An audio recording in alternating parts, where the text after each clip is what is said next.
When you forgive, it does not mean that you have to bring back that person into your life. Nahihirapan kayo mag-forgive. Ha?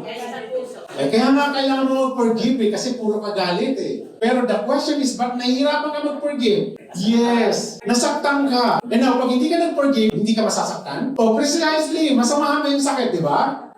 Mas tumatagal yung sakit. So actually, hindi ka nagpo-forgive, hindi dahil sa ayaw mong masasaktan. Gusto mong nasasaktan. Nasasaktan, ano na dapat gawin mo? Forgive na, di ba? Pero bakit ayaw mo mag-forgive? Kasi gusto mo pang masaktan. Gusto mo pang nasasaktan Bakit pag nasasaktan ka kasi, sino again ang bida?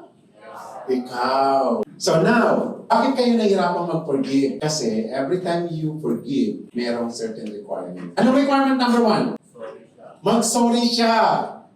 Diba? Kausapin niya ako. Utuin niya ako. May regalo siya. Now, bakit mo kailangan mag-forgive? Tandaan ninyo ito.